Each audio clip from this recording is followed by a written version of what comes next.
Today on Inspired Money. And that's when the light bulbs went on. Like, I just had been living like an idiot ever since basically from graduating high school till the time I started meditation. I just didn't handle money properly. I didn't handle myself properly. It was just all ego and trying to get ahead. And you know what I mean? Like, it just all superficial. So that's why I think the universe sort of slapped me down and slammed me up against that rock bottom to wake me up and be like, dude, get your act together. This is episode 107 with founder of Fractal Recording and Podcast Engineering School, Chris Curran. Welcome to Inspired Money. My name is Andy Wong, a managing partner at Runnymede Capital Management. Each week, we bring you an interesting person to help you get inspired, shift your perspectives on money, and achieve incredible things. From making it to giving it away, Inspired Money means making a difference, creating something bigger than oneself, and maybe, just maybe, making the world a better place. Thank you for joining me. Hey, Inspired Moneymaker, welcome back. If it's your first time listening, welcome. Thank you for joining me in our quest together to live a richer life, make a greater impact, and make the world a better place. Today we're talking to my friend Chris Curran. You may remember him from Inspired Money episode 100 because it opened with his congratulatory message.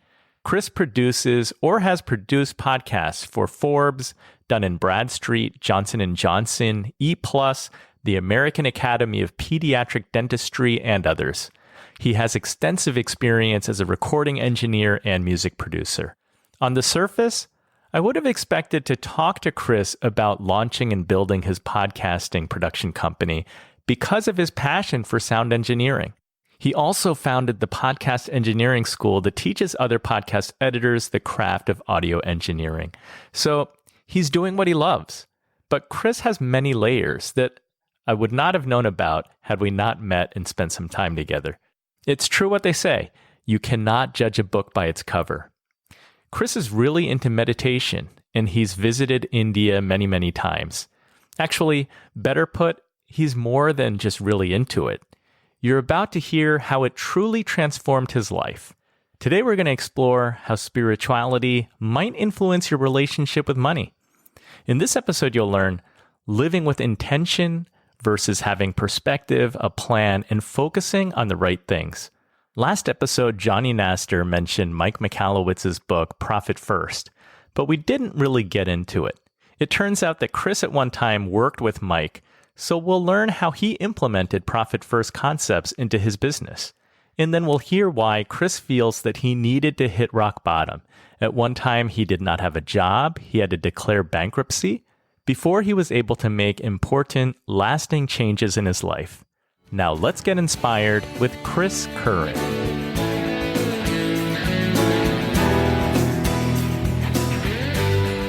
Chris, welcome to Inspired Money. I'm so excited to have you on the show.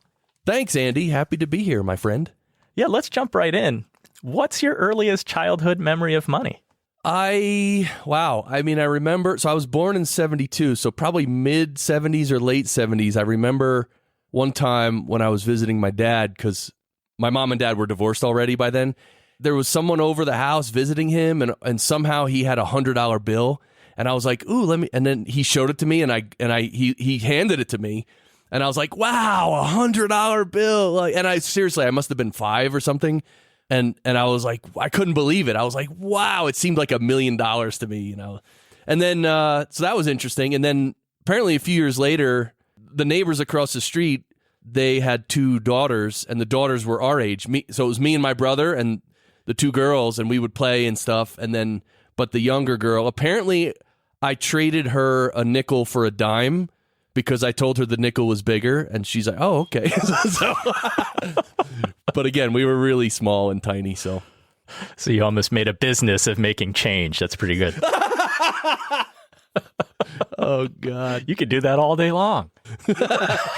You're the founder of Fractal Recording, a full-service podcast production company, and you also are founder of Podcast Engineering School. Before we get into those things, I understand that you had a topsy-turvy professional career at the start. Can you talk a little bit about that? Well, out of high school, I went to 1 year of college, and then I realized that college wasn't for me. And then I spent a year working, but then I went to recording school. So I learned how to be an audio engineer. Then I went to New York, and I spent 4.5 years in New York City learning how to be an engineer, working on albums and getting album credits, and it was awesome. And then I left New York. I went back to Jersey, and my plan was to like produce local bands, but turns out local bands have no money, and so that was hard to do that. And then I just started working for my family business, which was roofing and siding. So I was doing sales for them.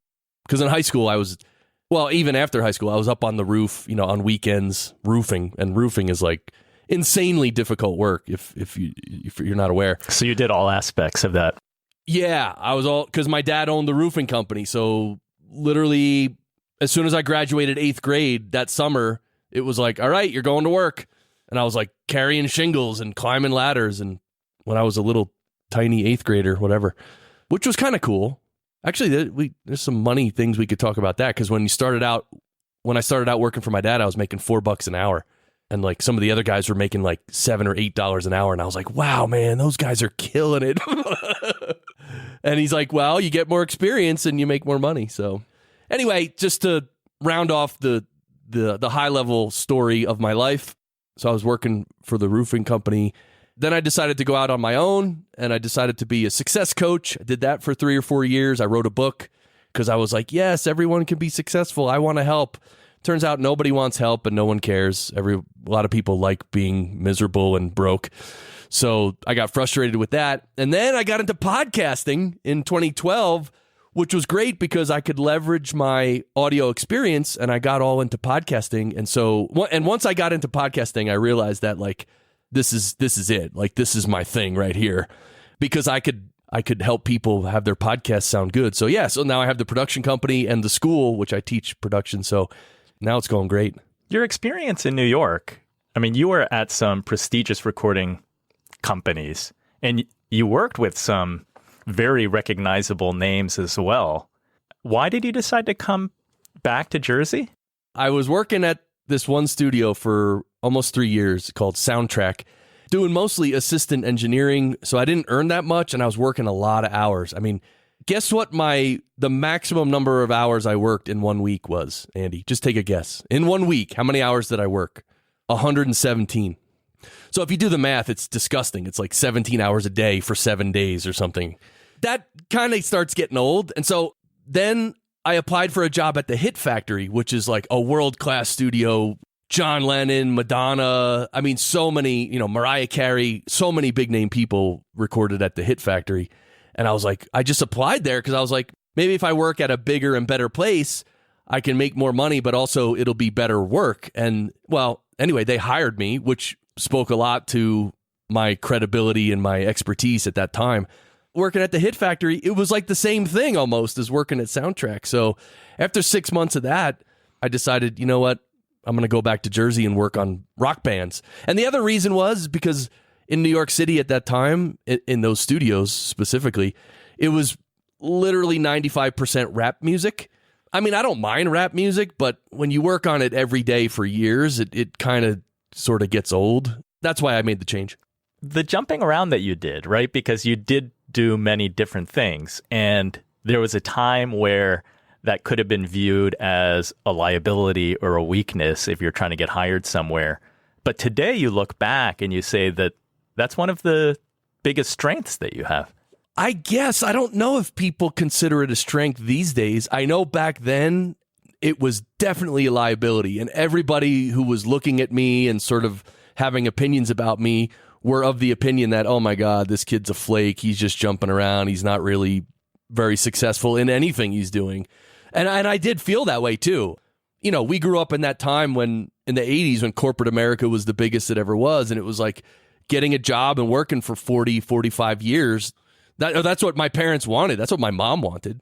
And when I didn't do that, it was like, that was kind of a big deal. But that's me. I had to do it my way. It was just my life, my way. I had to do it the way I had to do it. And I never really had any big regrets, and I still don't. You wanted to be like Tony Robbins. You mentioned that you wrote a book and you wanted to do like motivational speaking and help people.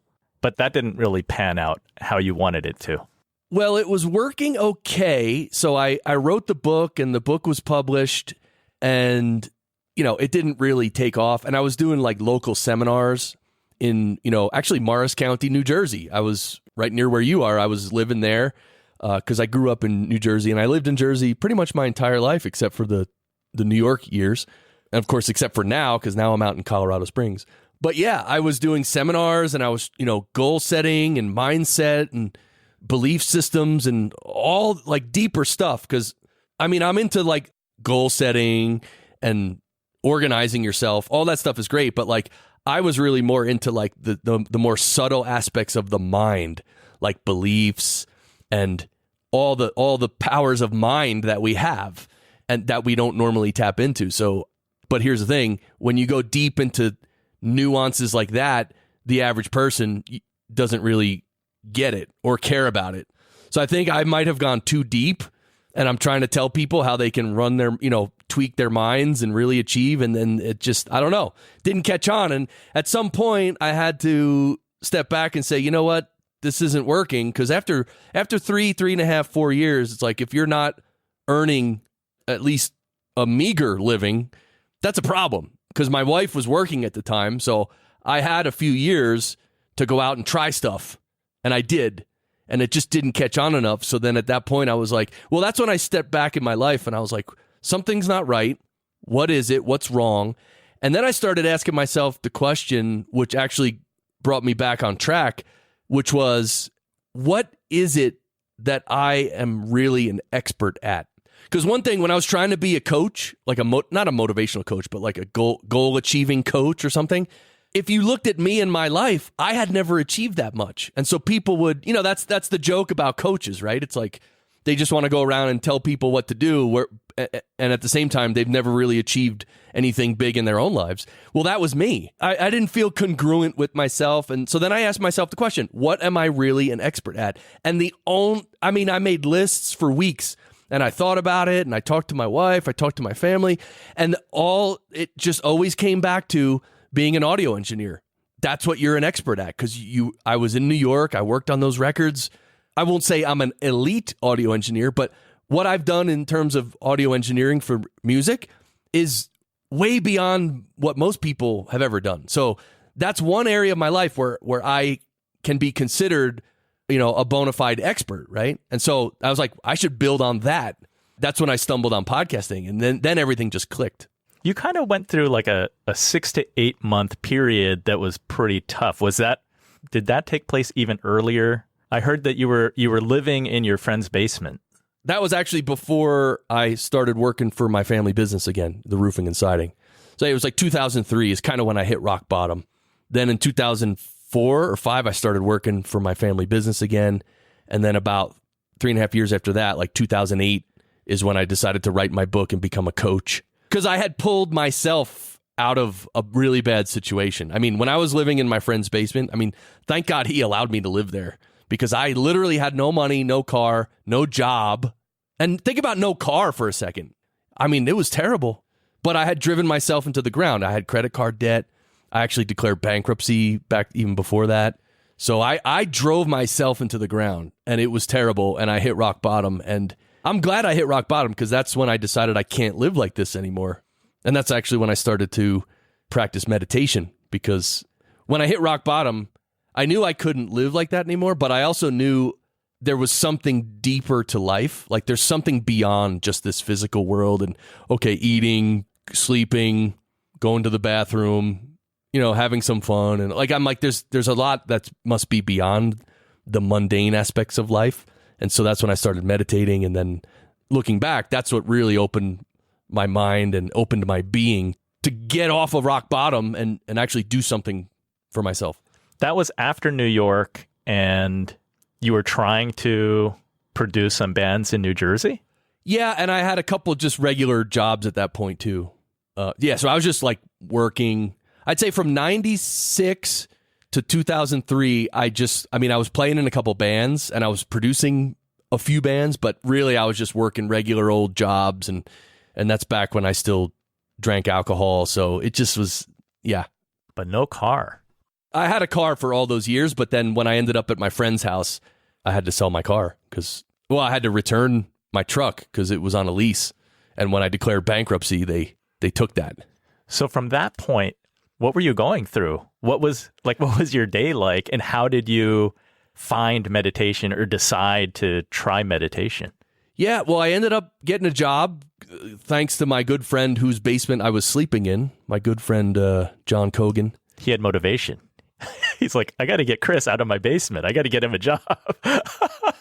No, he actually, so he got me a job at the company where he worked, so I could actually drive to work with him. Great friend, the best. And so, yeah, so he helped me get a job, and then about a year later, I actually moved out I shared an apartment with this other guy. And yeah, it was during that time that I was like, I needed to find, actually my grandma passed away right around then. A lot of times when there's a death in the family, that makes you reflect on life. And that's when I was like, man, what is this? Like, just go to work every day. And like, life seemed like such drudgery. And I knew there was more. And I always wanted to do meditation. So that's when I sought it out and came upon this practice, which is really, really simple and really good. And I had some local guidance too, that was the real thing. Like, I could actually go, but then I got another car and I could actually drive to someone's house and learn meditation from him. And so the year I went to his house every week, I think it was every Tuesday night, I would go to his house and we would meditate and he would help me learn and everything. That year was like basically saved my life. Yeah, because you came from a very dark place and suddenly it sounds like light was starting to shine in. Yeah. And really what it was is like, that's when I first realized that the way I had been living was just really dumb. Like, it wasn't thought out. It wasn't an intelligent way to live. I never managed my money intelligently. I never thought about money intelligently. But what I did after starting the meditation, I took a trip to India, which I've done many times since then. And when I went to India and saw how people live in India and how hard it is and how it's basically a third world country. And then I would come back here and be like, oh my God, even the people who are sort of poor over here are rich. And I was like, man, we are so spoiled over here in the U.S. We're so spoiled compared to the rest of the world. That was my feeling. And that's when the light bulbs went on. Like, I just had been living like an idiot ever since, basically from graduating high school till the time I started meditation. I just didn't handle money properly. I didn't handle myself properly. It was just all ego and trying to get ahead. And you know what I mean? Like, it just all superficial. So that's why I think the universe sort of slapped me down and slammed me up against that rock bottom to wake me up and be like, dude, get your act together. Thankfully, I met the right people and I was able to get my act together. Did some of that guidance come through the guy that you were studying meditation with? I know that it's good to do meditation, but at what point do you start actually making changes in your life? Yes. So he was able to help me very much. And there was also, the guru was in India. So I did have a guru, technically still do, even though he's passed on from the physical form. But yeah, he helped me a lot. And the change, it took time for me to actually change. But one thing that happened right away was I started the meditation practice. I don't know, let's say I started it it was Tuesday. I used to go to him on Tuesday nights. So let's say I started on a Tuesday night, and let's say Wednesday or Thursday, when I was trying to do my, the evening meditation practice at home, but I had drank a few beers first before that. So I drank a few beers and then I tried to sit down and meditate and it wouldn't work. Like, something wouldn't work. And I was like, why? I'm not able to meditate. It's weird.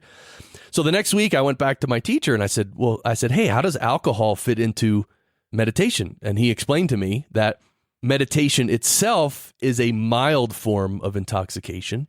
And when you drink alcohol, it overrides that mild intoxication and sort of just cancels it out. And it just doesn't allow it to be.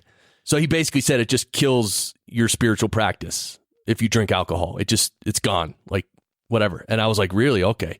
And here's the funny thing. He told me that, and about 6 or 7 weeks later, I don't know, I was at home, something, and I realized that I hadn't drank any alcohol since he told me that. And I didn't try to quit. I didn't try to quit at all. I didn't do anything. I just left his house and I went to live my life. And after 7 weeks, I realized, oh my God, I haven't had any alcohol. And I didn't even realize it for 7 weeks. So what happened was I was getting into this spiritual practice, and a lot of my old habits and my old conditioning were being removed by him and the guru. And so if you focus on something enough, everything else sort of drifts away. And that's what happened. Since then, I haven't drank alcohol. And then I think it was a year or two later, I stopped eating meat. It was the same way. I didn't decide to stop eating meat. It just happened. So it took time for me to unfold and to like dissolve the negative habits that I had. But I'd definitely say over a couple years, it was a big transformation in my life, and I was pretty much a different person in many ways. That is amazing, because you say that meditation saved you. I can hear that it changed you significantly. In so many ways. Like I said, going to India and meeting the master and being with him and meditating with him and then seeing India in general, because that's one thing with American people, especially with all the political nonsense going on in America. Like, me and my wife always tell each other, you know what? All these people, all these idiots who are whining, they need to go to India for 3 months. Let them go live there for 3 months and then let them come back. And guaranteed they're not going to be whining about what they're whining about now, because they don't know. Americans don't know. And we're so spoiled. We don't know how the rest of the world lives. We think we know, but we don't. And when I went there and saw that, I was like, oh my God. So that changed me. The meditation practice itself changed me. The fact that it's a reality that I can remove my bad habits. I mean, part of the impact of the visit to India on your return, was it just a newfound gratitude? Yes. Oh my God. It was such gratitude. It was like, wow, I can't believe how fortunate we are to be living in the United States these days. You can't comprehend it until you go there and then come back and you get that contrast. It's amazing. So as you started going through this transformation and implementing these life changes, at what point do you open up your podcast studio? So I started the meditation practice 2003, and then I basically visited India every year for the next 10 years. And then 2009 is when I wrote my book. And so 2009 to 2011, I was doing the seminars, the self-help seminars. And then 2012 is when I got into podcasting. By then, my life was even more different. 2012 is when I found podcasting and it just clicked. I know that once you started your podcast studio, which was a physical place in New Jersey, and you were bringing in business owners to introduce them to podcasting, you were early. Those are the early days. It was too early because people, they didn't know what it was, first of all. You had to explain to them what a podcast was. And then they didn't understand how important it could be to your marketing and your outreach. I mean, they kind of got it, but it's like they didn't have, 10 friends who were doing it. So there wasn't the social proof that there is now, right? So I was early. And also with my podcast engineering school, I feel like I'm early. Although I've been doing it for almost 3 years now, still it's early. So I'm just trying to hang on to the school because I know someday people will actually appreciate what I'm doing and then the school will grow. Coming up, we talk about how Chris implemented concepts from Profit First into his business, setting real goals, and striving for the highest character possible. That and a lot more right after this short break.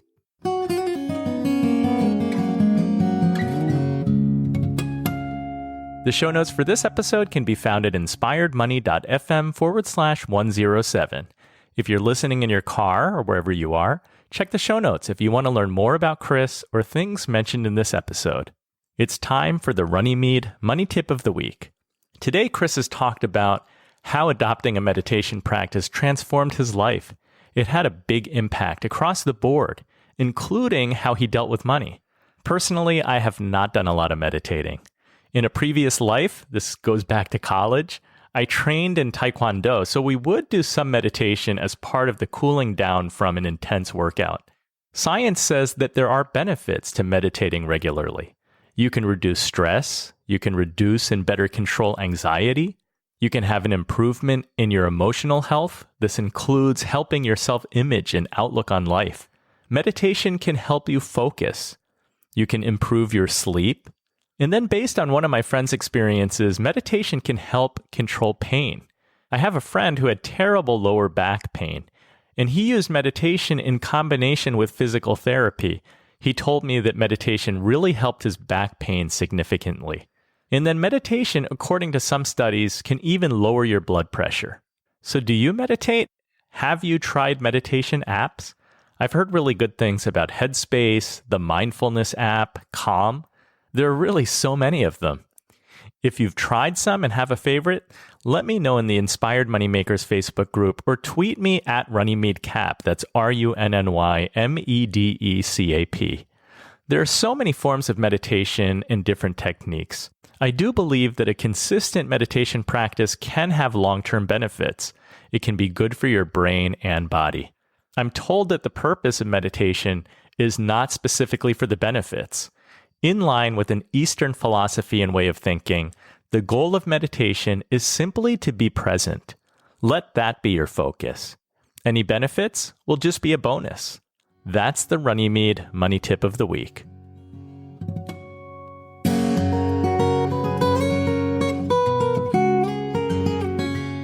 Inspired Money is brought to you by Runnymede Capital Management. We help you to plan, invest, and worry less. What's your biggest financial challenge right now? Do you need help with a 401k or retirement account? If you need help, go to inspiredmoney.fm/Andy to email me. Or you can even schedule a 15-minute call at inspiredmoney.fm/15. I'd love to chat with you. You're listening to Inspired Money. I'm Andy Wong.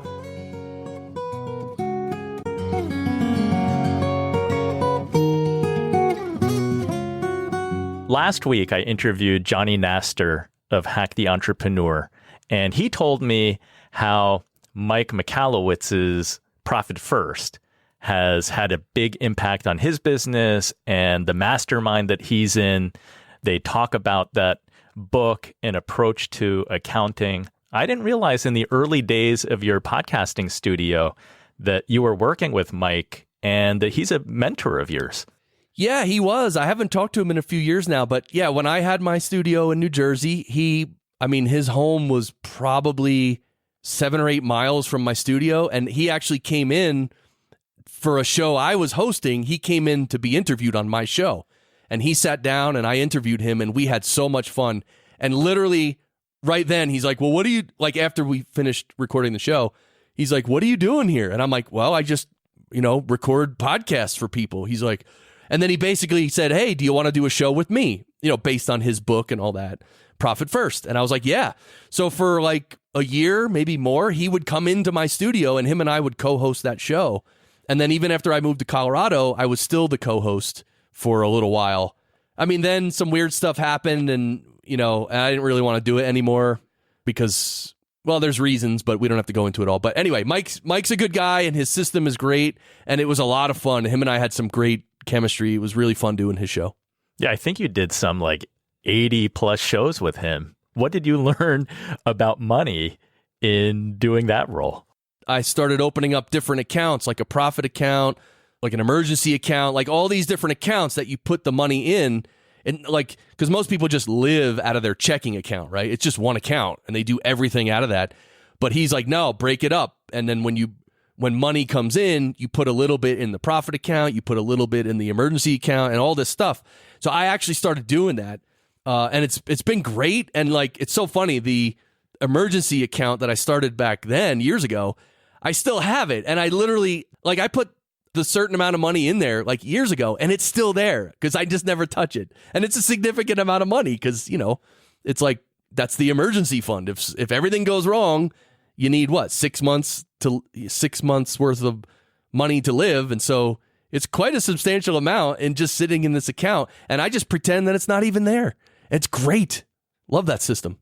So you don't add to it anymore. It's just you cap it at a certain point and it's just there if you need it.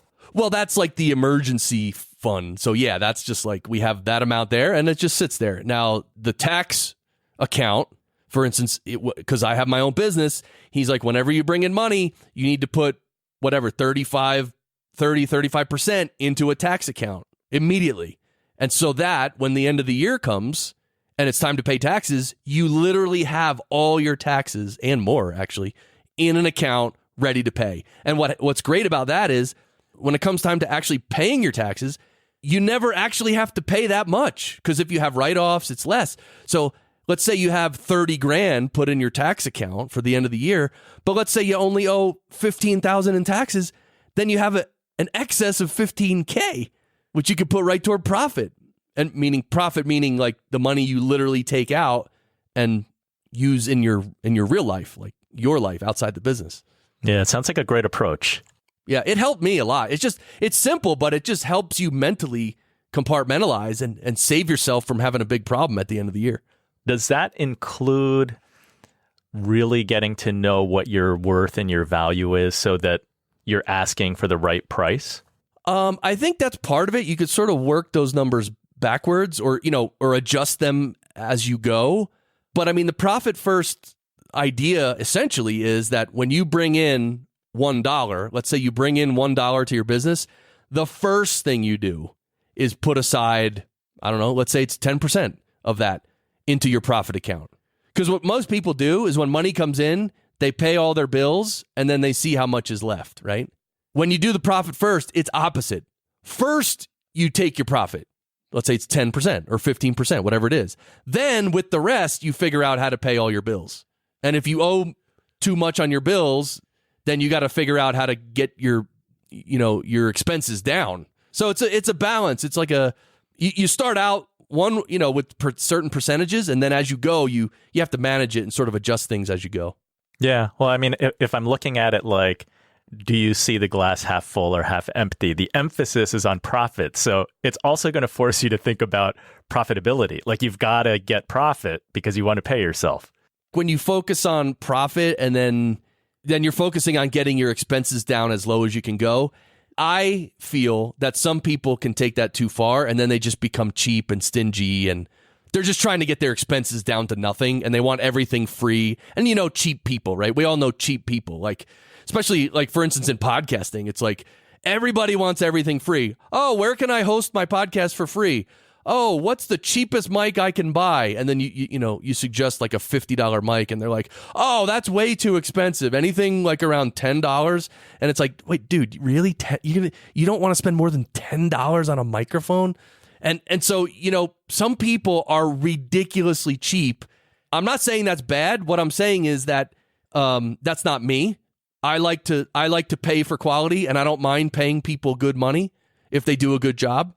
And I'll figure out my profit by myself kind of thing. Like, I don't want to like strong arm people and try to twist their arm to give me discounts. And I don't know, some people are real cheap. Mike's personality is kind of that way. And that kind of comes through on the profit first, where like you just try to reduce the amount of money that's outgoing hardcore. Like you just try to kill all your expenses and then just beat people up and twist their arms and play hardball. And that's okay. It is what it is. Some people love that. Some people feel they're winning at business if they play hardball. Other people like me, I hate that. I don't ever want to be seen as a guy who's trying to talk people down and minimize what they do and pay them less. And to me, that's terrible. Behind the scenes, that's one of the reasons why him and I stopped working together as well, because I felt he didn't appreciate my contributions in terms of audio production or being a co-host. Chris, since you were at one time a goal-setting coach, what was your experience of setting your goals back then versus setting your goals after your transformative experience with meditation and spirituality? Yeah, so I mean, in the 90s, I did, sort of overdose on Tony Robbins, which was great. And that was even before I hit my rock bottom. Yeah, and then when I wrote my book, I mean, it's sort of the same, meaning, I don't know, I tend to focus on the vision quite a bit, like, especially these days. I actually, I go through cycles of writing down specific goals, and then I go through years where, like, I don't want to write down specific goals. I know I'm moving in the right direction, and I just want to put my head down and work in that direction.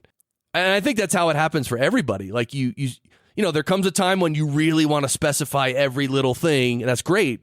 And then there's a part of your life when you don't want to do that. And so don't do it. Just work hard or something. So I've gone, in and out of those phases throughout the last 25 years. And that's just the way it's manifested in my life. In a way, you shouldn't have hit rock bottom, right? According to Tony Robbins, because you were writing down your goals and you were looking at them, like you were reviewing them regularly, but it didn't quite work out the way it was supposed to. How have your goals changed, the ones that you wrote down back then versus now?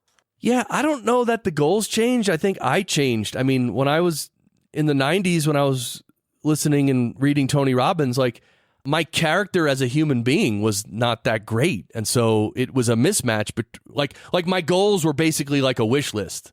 Like, ooh, if I could have anything, I would have this. But my character and my efforts and my work ethic didn't match that. And, you know, also my managing money didn't match that. Like nothing matched that. So back then, maybe you could consider it more like I was dreaming and just writing down my dreams and, oh, this would be awesome, which is fine, which is great. But then after I hit rock bottom, my goals were much more concrete, and my character was improved so that I could work harder and I could work with other people and develop the right relationships. So like I said, before I hit rock bottom, I was kind of living in that dream world of a lazy, entitled American. After my rock bottom, it was like, oh no, that's not how life works. And so then it was much more real. But your definition of wealth probably changed too, right? I guess so. I mean, money has always been the biggest part of what I consider wealth. I mean, and I know there's other areas of wealth like your family and your career and all that. And I get all that, but like focusing on money, I've always done that when it comes to goal setting and sort of focusing on things and improving as well. And so that's why, like, after I claimed the bankruptcy, which was when I hit rock bottom, I literally never had a credit card after that, ever. I still don't. No credit card. Well, no, I guess I do have one for my business now. But that's only been the last few years, and every month I pay off everything. Everything. Every month I'm at zero every month. So that itself, and you and your listeners know how important that is to be out of debt. I mean, oh my God, right? That is huge. I mean, that gives you freedom and flexibility. Yeah, and then once you get more confidence and you get a little money in the bank, then life is different.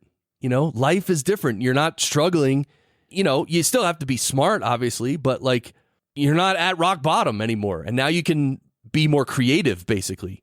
That's what I've heard. Like I've heard before, I forget who said it, but like having more money allows you to be more creative. That doesn't mean people with money are particularly creative, because a lot of billionaires, maybe they don't even have any creative hobbies or anything like that. But when you don't have any money, you can't be that creative because you just got to go out and make a living. You got to earn enough to eat. But after you have enough to eat and you're past a certain level, then you can become more creative. So yeah, I kind of wondered, like, back when you had no car, it's like when you're trying to set a goal, sure, you want to make $1 million, or you kind of aspire to someday have a jet. But I think that your priorities changed as you changed, and it's like you became more spiritual and you're more focused on your character and the way that you act and the way that you're human in this world versus just saying, I want $1 million. Like your goals are deeper now. They're deeper and more real because character is such a big part of life, and it is a shame. It might be the biggest shame of American life right now that character is never talked about or emphasized or encouraged. It's just not. It's all about superficial appearances and nonsense. And, you know, I'm trying to think of Abraham Lincoln's quote about character. Oh, yeah, here it is. Abraham Lincoln. Character is like a tree and reputation like a shadow. The shadow is what we think of it. The tree is the real thing. So your character is the real thing, but like your reputation and your image and whatever, that's just a shadow. That's not who you really are. It's not real, actually. It's sort of real, but it's not really real. Your character is what is really real.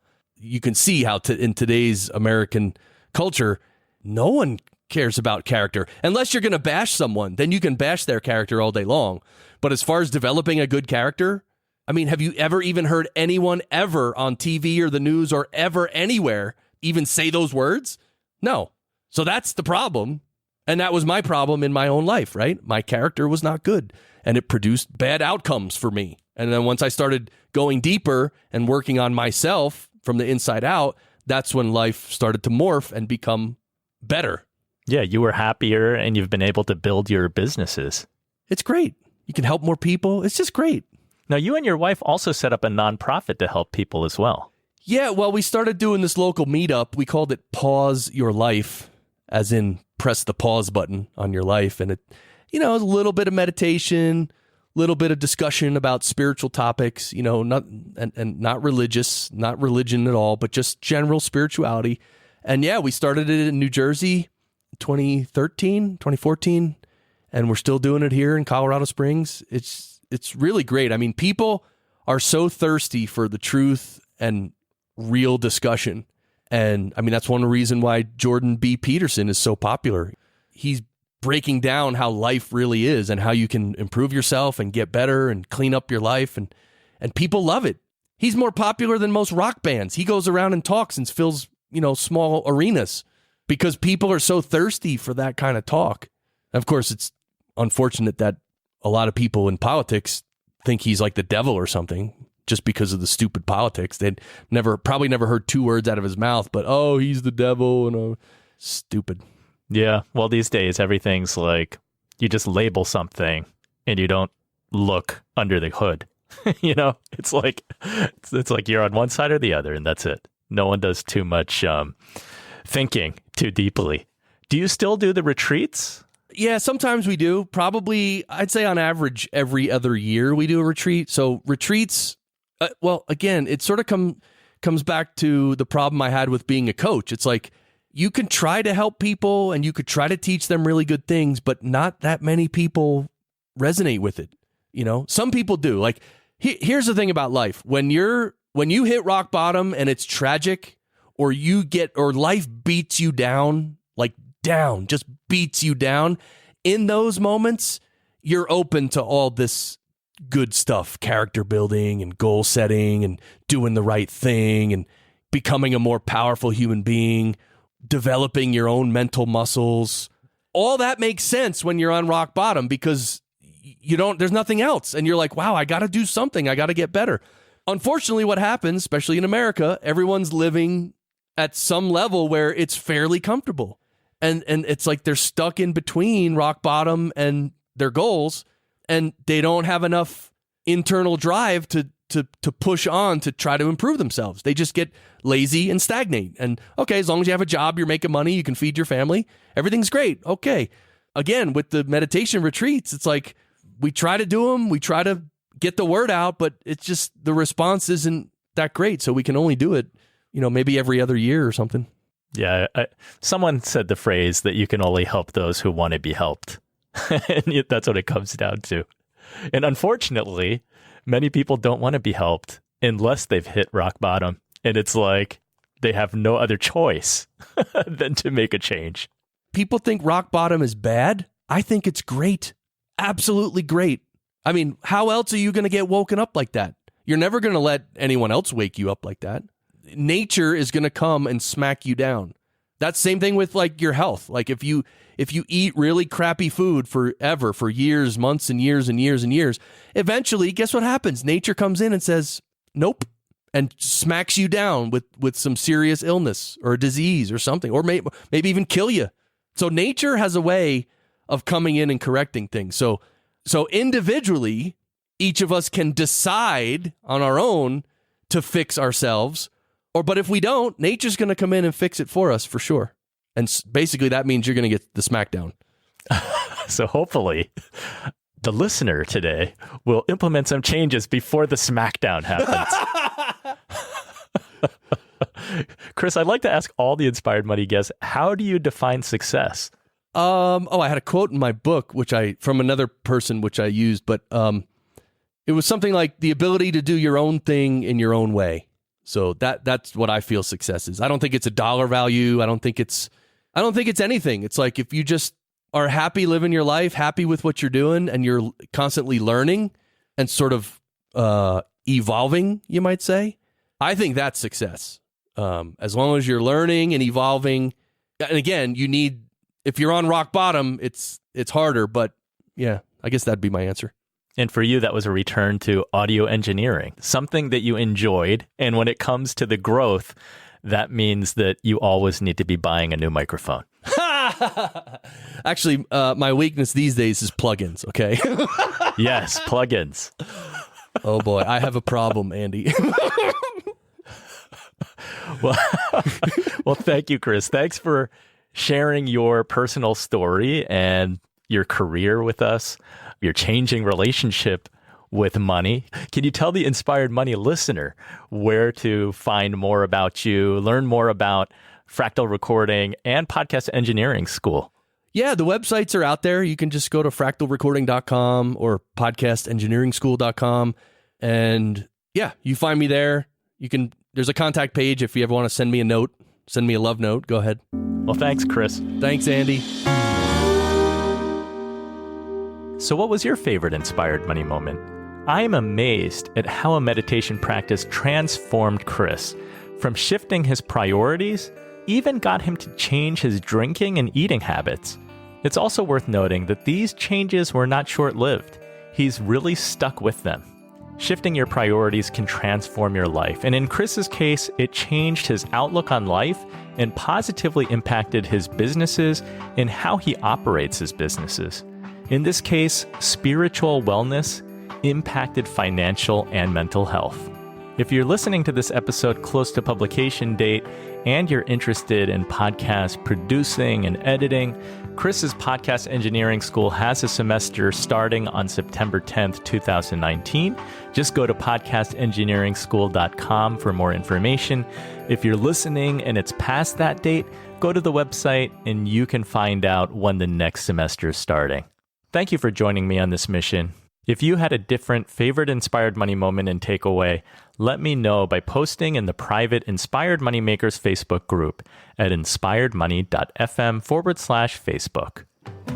The music you're listening to right now and all other music on today's show is by the amazing Jim Kimo West. Have an inspired week and do something that scares you, because that's where the magic happens. And before we part ways, what is the latest plugin that you purchased? Oh boy, it's a really weird one. It's called Gulfos, and it's an intelligent EQ, and it's quite expensive. So it's not something any other podcaster would ever buy. But to fix really bad audio, I decided to buy it and try it, and it works really good. Yeah, it just cleans up badly recorded audio to my level of acceptance, which is higher than most people's, I guess. Well, that's why you are a master of podcast engineering. I've never heard of that one. I have no idea what you're talking about.